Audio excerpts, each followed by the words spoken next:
9절에서 10절까지입니다. 새 번역 성경으로 제가 말씀을 읽겠습니다. 그러므로 너희는 이렇게 기도하여라. 하늘에 계신 우리 아버지, 그 이름을 거룩하게 하여 주시며 그 나라를 오게 하여 주시며 그 뜻을 하늘에서 이루신 같이 땅에서도 이루어 주십시오. 오늘 제목은 땅에서도 이루어 주소서라는 제목으로 말씀을 전하려고 합니다. 사실 주기도문은 아마도 여기 계신 분 모두가 다 외우고 계실 것이고, 교회를 다니는 사람이라면 누구나 다 외울 정도로 우리에게 너무나도 익숙한 기도문입니다. 그리고 주기도문에 대한 설교도 어쩌면 너무나도 지금까지 너무 많이 들어서 식상하다라고 느낄 만큼 많이 들었겠지만, 그만큼 우리가 외워야 되고 많이 들을 만큼 중요한 것이니 오늘 다시 한번 이 내용을 가지고 은혜를 나누려고 합니다. 먼저 예수님께서는 이렇게 기도하라고 하시면서 하늘에 계신 우리 아버지를 말씀하셨습니다. 하늘에 계신 우리 아버지는 바로 우리의 기도의 대상이신 하나님이 어떤 존재인지를 우리에게 먼저 알려주시는 것입니다. 이것이 중요한 이유는 우리가 누군가에게 부탁하거나 무언가를 요청할 때 그분이 누군지를 알아야 제대로 된 부탁과 요청을 할 수 있듯이, 우리가 기도할 때 우리의 기도의 대상인 하나님이 어떤 분이신지 알아야 우리는 제대로 된 기도를 할 수 있는 것입니다. 그러면서 예수님께서는 먼저 하나님을 하늘에 계신 분이다 그랬습니다. 하늘에 계신 하나님이 정말로 하늘에 계신가요? 저는 그렇게 많이까지는 아니지만 지금까지 비행기를 10번 조금, 제주도를 왔다 갔다 한 것까지 합치면 10번 조금 넘는 것 같고, 어쩔 때는 9시간 이상도 이렇게 비행기를 타봤지만 저는 하늘에서 하나님을 한 번도 본 적이 없어요. 근데 저뿐만 아니라 이렇게 비행기 타고 다니시는 분 중에 하늘에 저기 하나님 계시더라라고 하면서 본 적이 있다라고 하시는 분을 저는 한 번도 못 봤거든요. 근데 왜 예수님께서는 하나님이 하늘에 계시다고 했을까요? 혹시 예수님이 비행기를 한 번도 못 타보셔서 하늘을 날아보신 적이 없으셔서 모르셨기 때문에 이런 말씀을 하신 걸까요? 아니면은 예수님께서 혹시 우리에게 거짓말을 하신 걸까요? 아마도 그건 아닐 겁니다. 예수님께서는 이 하늘이라는 표현이 실제로 우리가 보이는 이 하늘이 아닌 어떤 상징과 비유적인 표현으로서 하늘을 얘기하신 것이죠. 지금이야 우리는 비행기를 타고 다니면서 하늘이 어떻고, 그리고 과학적으로 하늘이 대기권으로 이루어져 있고 성층권으로 이루어지고 이런 걸 알고 있지만, 예수님이 살아계실 때 그 당시의 하늘은 사람이 감히 갈 수 없는 어떤 정말 신비로운, 그러한 어떤 신비로운 공간, 장소라고 볼 수 있었습니다. 그렇기 때문에 지금 우리에게 따지면 마치 다른 4차원의 공간, 혹은 우리가 갈 수 없는 아주 머나먼 은하계의 어느 곳처럼 느껴졌던 것이죠. 그렇기 때문에 이때 당시에 예수님께서 하나님이 하늘에 계시다는 것은 상징과 비유적으로 사람이 갈 수 없지만 어떤 실제로 존재하는, 하지만 그런 신비로운 곳을 의미하는 것입니다.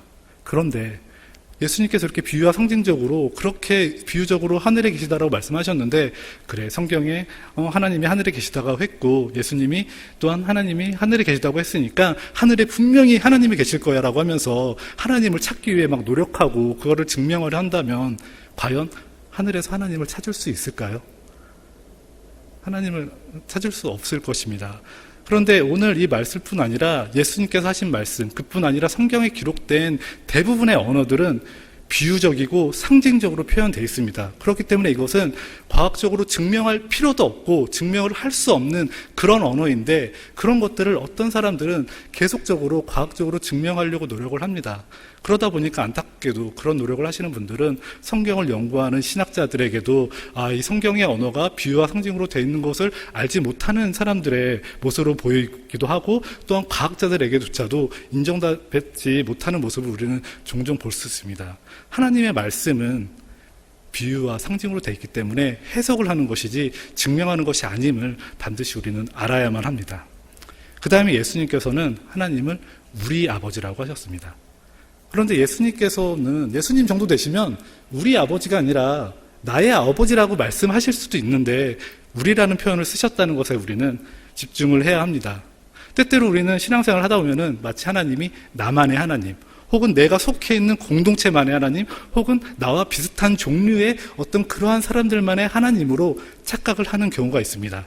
마치 과거의 유대인들이 하나님이 마치 유대인들만의 하나님으로 착각했던 것처럼 말이죠. 하지만 하나님은 나만의 하나님도 아니고, 유대인들만의 하나님도 아니고, 유럽인들만의 하나님도 아니고, 당연히 우리 한국인들만의 하나님도 아닙니다.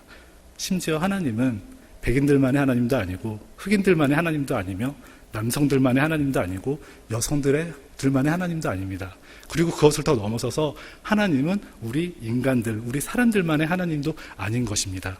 하나님은 하나님께서 창조하신 이 온 세상 만물의 하나님이 되심을 우리는 알아야만 합니다. 최근에 코로나19로 인해서 우리나라 사람들뿐 아니라 전 세계 많은 사람들이 굉장히 많은 고통을 당하고 있죠. 하루에도 몇십만 명 혹은 전 세계적으로는 몇백만 명씩 사망을 하고 있고, 그리고 굉장히 여러 가지 다양한 모습으로서 굉장히 힘들어하고 괴로워하고 있습니다. 그래서 우리 사람들에게 이 인류에게 코로나19 바이러스는 반드시 사라져야 할 그런 굉장히 해악적인 존재로 알고 있는 것이죠. 그런데 전 세계 이 세상에 있는 모든 동식물을 포함한 모든 생물에게서 봤을 때 가장 해악적인 존재는 바로 무엇일까요? 그것은 바로 코로나 바이러스도 아닌 바로 우리 사람들, 우리 인간들입니다. 우리 사람들로 인해서 전 세계에서는 식물, 동물을 포함한 온갖 생물이 인간들의 어떤 자연 파괴로, 생태계 파괴로 말미암아서 하루에도 몇만 종씩 사라져가고 있고, 인간들이 서식지를 넓혀감에 따라 그들이 살 곳이 없어서 그들은 계속 등 떠밀려 가고, 그들에게 가장 괴로움을 주고 힘들게 하고 그들을 어렵게 하는 것들은 다름 아닌 바로 인간들인 것입니다. 그래서 그러한 동물과 식물, 그러한 생물들의 입장에서 봤을 때는 어쩌면 그들에게 우리 인간은 지구에서 빨리 사라져야 할 멸종되어기를 바라는 그런 존재일지도 모릅니다. 가끔 담임 목사님과 함께 생태공원을 산책을 하면서 걸으면서 환경에 대해서 얘기할 때 이런 얘기를 하곤 합니다. 어쩌면 지금 우리가 누리는 이 자연환경은 우리 세대가 마지막이 될 수도 있을 것이다. 어쩌면 앞으로 50년 혹은 100년 외의 세대들은 지금 우리가 누리고 있는 이 자연환경을 누리지 못할 것이다 라고 그렇게 예측을 하곤 합니다. 하나님은 우리 인간들, 사람들만의 하나님이 아니기 때문에 우리가 자연환경을 지키기 위해서 노력하는 것은 우리만의 하나님이 아님을 다른 한편으로 인정하는 것이라 볼 수 있습니다. 그런 의미에서 우리 아름다운 교회에서 환경을 위해서 일하는 건 굉장히 중요합니다.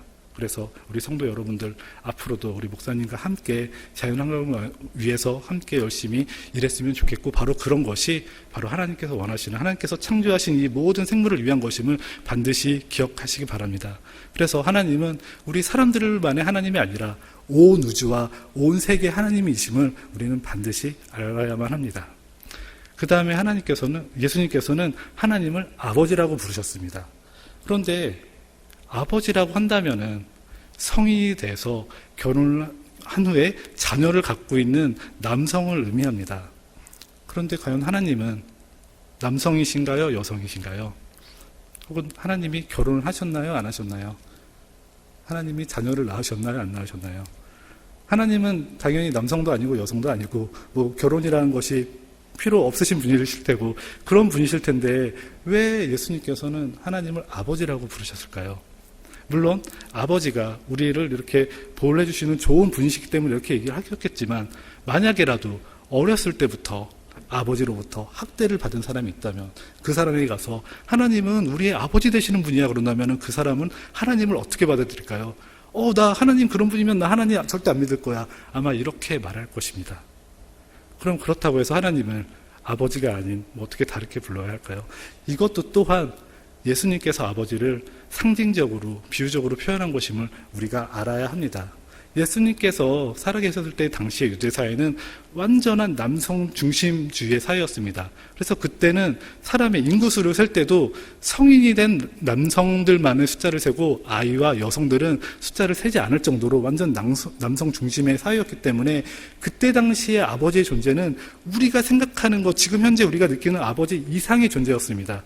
그들에게 아버지는 법적으로, 사회적으로, 혹은 문화적으로, 경제적으로 모든 면에서 아버지가 있어야만 보호를 받을 수 있고 함께 존재 가치가 드러나는 거였습니다. 그렇기 때문에 예수님께서 아버지라고 하신 이유는 바로 상징과 비유적인 표현으로 어떤 법적으로, 사회적으로 모든 면에서 보호자 되심을 비유적으로 표현을 하신 것이죠. 그런데 이러한 상징과 비유에 대한 이해가 없이 어떤 이단에서는 아버지 하나님이 계시니까 어머니 하나님도 있어야 된다라는 그런 말도 안 되는 얘기를 합니다. 이것이 말도 안 되는 것이 바로 예수님께서 왜 아버지를 상징과 비유적으로 표현하셨는지에 대한 올바른 이해가 없기 때문에 그런 얘기를 하는 것이죠.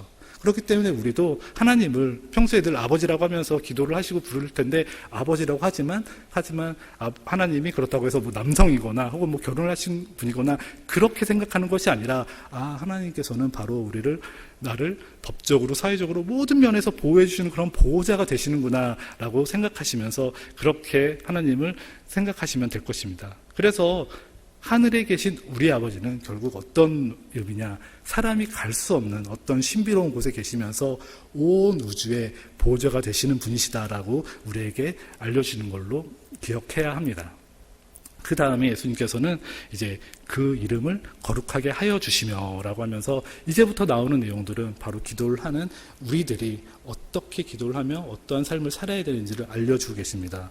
먼저 여기에 중요한 것은 거룩이라는 단어에 우리는 집중을 해야 합니다. 제가 지난번에도 한번 설교했을 때 이 거룩이 어떤 의미인지 얘기했는데 바로 다른 것과 구별되다라는 의미를 갖고 있다는 것이죠. 즉 그 이름을, 하나님의 이름을 거룩하게 하여 주시며라고 하는 뜻은 바로 하나님의 거룩하심이 드러나야 하는데, 하나님의 거룩하심은 하나님 자신이 아닌 바로 하나님을 믿는 우리들을 통해서 드러날 수밖에 없습니다. 왜냐하면 하나님께서 실제로 많은 사람들이 하나님을 직접 경험하거나 느끼는 것이 아닌 하나님을 믿는 우리들을 통해서 하나님이 어떤 분이신지를 알기 때문입니다. 지금으로부터 한 30년 전인 제가 뭐 초등학교 때 혹은 중학교를 다닐 때까지만 해도 교회를 다니는 사람들, 기독교인이라고 하면은 굉장히 이미지가 좋았습니다. 적어도 교회를 다니는 사람들은 되게 착하고 정직하고 성실하고 남들에게 많이 이렇게 베푸는 그런 좋은 사람들의 이미지가 있었는데, 언제부턴가 교회를 다니는 기독교인들, 교회를 다니는 사람들에 대한 이미지가 많이 안 좋아지더니, 사실 요즘에는 기독교가 아니라 다른 사람들이 부를 때는 앞에 개자를 붙여서 개독교라고 불리는 경우도 종종 우리는 볼 수 있는데요. 그렇게 된 이유는 다름 아닌 바로 하나님을 믿는 우리 기독교인인 우리들이 온전히 그들에게 좋은 모습을 보여주지 않았기 때문에 그런 것입니다. 그래서 하나님께서 그 이름을 거룩하게 나타나기 위해서는 바로 하나님을 믿는 우리들이 다른 사람과 다른 그런 거룩한 모습을 보여야만 합니다. 그래서 우리는 말 한마디를 할 때도 혹은 행동 하나를 할 때도 과연 나의 말 한마디가, 나의 행동 하나가 하나님을 거룩하게 하실 수 있는 것인가 없는 것인가를 늘 생각하면서 우리의 삶을 되돌아봐야 하는 것입니다. 그런데 너무나 최근에 안타깝게도 코로나19로 인해서 몇몇 한국 교회와 몇몇 기독교 단체에서 안 좋은 모습을 보이면서 마치 기독교가 신천지와 같은 그런 이단들과 비슷한 종류의 것으로 이렇게 여겨지는 것을 보면서 너무나 안타까운 마음이 있는데요. 우리가 앞으로라도 그런 모습이 보이지 않도록 하나님을 믿는 나 한 사람 한 사람의 말과 행동, 또한 나 한 사람뿐 아니라 우리가 함께하는 우리 교회 공동체가 이 세상 사람들에게 어떠한 모습을 보임으로써 하나님의 이름을 거룩하게 할지를 늘 생각하면서 그런 모습을 보여야 할 것입니다. 바로 하나님의 이름의 거룩하심은 하나님을 믿는 하나님의 백성, 즉 하나님의 백성인 우리들을 통하여 드러나기 때문에 우리는 하나님의 거룩하심을 드러내기 위해서, 나타내기 위해서 그러한 삶을 살아야만 합니다. 그 다음 그 나라를 오게 하여 주시며 라고 하셨습니다. 여기에서 그 나라는 하나님 나라를 의미합니다. 그런데 이 나라라고 하는 개념 또한 상징적이며 비유적인 표현이죠. 왜냐? 나라라고 하는 것은 우리 사람들에게만 이렇게 대륙을 나누고 이렇게 같은 민족끼리 나눠서 나라라고 쓰지만, 하나님은 어떤 나라에 이렇게 구속되시는 분이 아니기 때문인 것이죠. 하지만 그럼에도 불구하고 그 나라라는 표현을 쓴 이유는 바로 나라 안에서 어떤 일정한 통치 체계가 있듯이 바로 하나님께서 통치하시는 통치 체계가 이루어지는 그 나라가 오게 하시며라고 기도를 하는 것입니다. 근데 과거에는 하나님의 나라라고 하면은 바로 종말과 연관을 시켜서 했는데, 어떤 이 세상의 인류의 역사가 쭉 진행하다가 어느 날 이 인류 역사가 딱 끝이 나고 막 대환란이 일어나면서 그러면서 하나님의 나라가 시작된다라고 여겼었는데, 그러한 종말은 유대의 묵시 사상에 의거한 세대주의 종말론이라고 말할 수 있습니다. 예수님께서 말씀하신 하나님의 나라는 이미 예수님께서 이 땅 가운데 오심으로써 시작된 하나님의 나라가 예수님의 제자를 통해서, 또한 제자들의 제자를 통해서, 또한 그의 제자를 통해서 하나님의 나라가, 시작된 하나님의 나라가 조금씩 확장되어지는 것을 얘기하고, 끝까지 확장되었을 때 이 땅 가운데 온전하게 임하는 하나님의 나라를 말씀하시는 것입니다. 그렇기 때문에 하나님의 나라는 인류의 역사가 끝이 나고 어느 날 갑자기 시작하는 것이 아닌 바로 예수님께서 이 땅에 오심으로 이미 시작되었고 예수님의 제자들이라고 할 수 있는 바로 우리들을 통하여 완성되는 것입니다. 그렇기 때문에 바로 예수님의 제자라고 말할 수 있는 우리는 하나님의 나라의 완성을 위해서 이 땅 가운데 임하는 하나님의 나라를 위해서 우리는 기도할 뿐만 아니라 그러한 것들을 위해서 노력을 해야 함을 알려주십니다.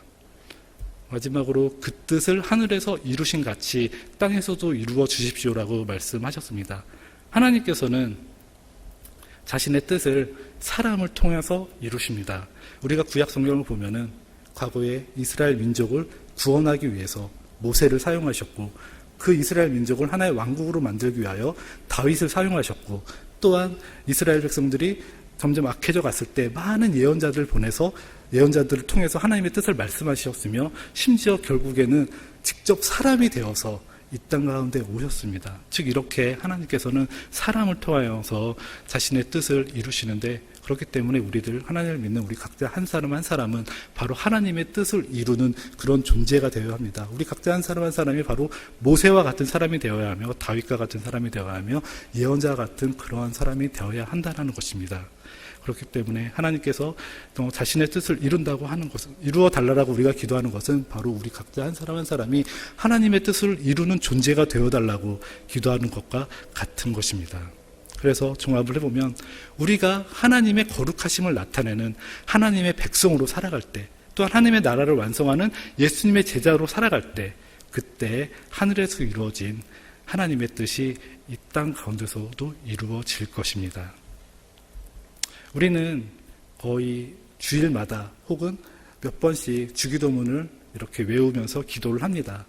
그런데 우리의 이런 기도가 이루어지길 원한다면 기도하는 만큼, 아니 그보다 더 삶으로 실천해야 하는 것입니다. 마치 우리가 가끔 아마 자녀분들에게도 이런 얘기를 하실 텐데요. 우리가 아무리 열심히 시험이 있을 때 시험 잘 보게 해달라고 기도를 많이 해도 잘 보기 위해서는 당연히 시험 공부를 해야 되잖아요. 공부를 해야만 시험을 잘 보는 것처럼. 그리고 우리가 건강하게 해주세요라고 기도를 하지만 건강하기 위한 노력을 하지 않는다면 건강해질 수 없잖아요.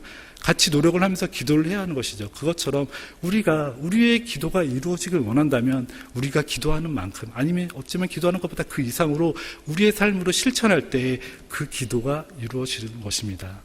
우리가 어쩌면 최근에는 주기도문을 외울 때 마치 주문 외우듯이 그냥 입으로만, 혹은 우리가 매 주일마다 주기도문을 찬양으로 하는데 그냥 습관적으로 찬양하듯이 기도문을 외울지 모르지만 그 기도문은 우리가 분명히 하나님께 기도하는 것이고 그 기도가 이루어지기를 바라는 마음으로 우리가 기도를 하는 것입니다. 하지만 그 기도가 이루어지기 위해서는 우리가 기도하는 것보다 그 이상으로 우리의 삶으로 실천할 때 그때 이 기도가 이루어진다는 것을 잊지 않고 하나님의 뜻이 이 땅 가운데 이루어질 수 있도록 모두 함께 노력하면서 살아갈 수 있는 우리 아름다운 교회가 될 수 있으면 좋겠고, 하나님의 백성으로서 예수님의 제자로서 그러한 삶을 살아갈 수 있는 우리 아름다운 교회가 될 수 있도록 제가 이제 비록 몸은 조금 떨어져 있지만 늘 마음으로 응원하면서 기도하겠습니다. 다 같이 기도하겠습니다. 하나님 감사합니다. 오늘도 이렇게 함께 모여서 하나님께 예배를 드리면서 하나님의 말씀에 대해서 알게 하시니 감사를 드립니다. 하나님, 우리가 매주 너무나 쉽게 습관처럼 외우는 이러한 주기도문의 내용 하나하나에 더욱더 귀 기울일 수 있도록 하시고 그런 기도가 온전히 이루어질 수 있도록 우리의 삶으로 실천할 수 있는 우리 모두가 될 수 있도록 인도하여 주옵소서. 앞으로의 우리 아름다운 교회 앞날 가운데 하나님께서 늘 함께하여 주사 하나님께서 동행하여 주시고 하나님의 은혜와 축복만이 가득한 우리 아름다운 교회가 될 수 있도록 하나님 함께하여 주옵소서. 하나님의 함께하심을 믿사오며 예수님의 이름으로 기도했습니다. 아멘.